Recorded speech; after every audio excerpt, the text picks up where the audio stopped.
J'aimerais vous raconter une petite histoire. C'est l'histoire d'un sage qui disait « Un jour, j'ai décidé de changer le monde, mais je n'y suis pas arrivé.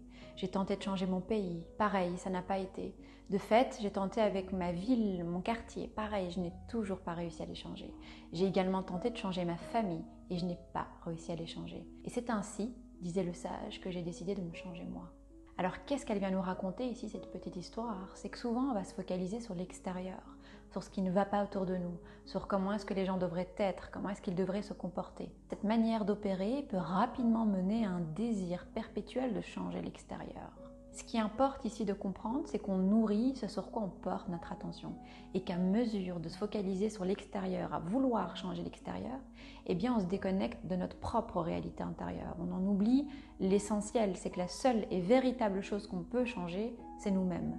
On retrouve cette idée dans la philosophie, notamment dans le stoïcisme, que tout est une affaire de perception. Alors qu'est-ce que ça veut dire ça? Tout est une affaire de perception.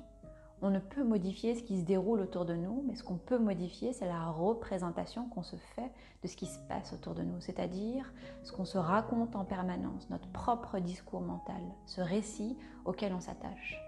La notion de changement peut être abordée selon deux axes. Un premier axe, un peu plus matérialiste, qui serait d'observer, de se confronter à nos comportements, à nos attitudes dysfonctionnelles. Un deuxième axe, qui à mon sens représente le cœur du travail thérapeutique, qui est de se confronter aux perceptions, nos représentations, l'angle de vue à travers lequel on observe le réel.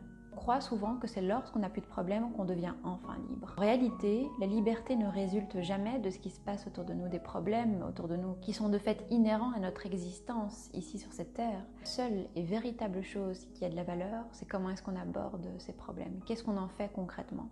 Et ça, à mon sens, c'est ce qui concède à l'homme ce sentiment de liberté tant recherché, cette capacité qu'on a de choisir la paire de lunettes avec laquelle on observe le monde.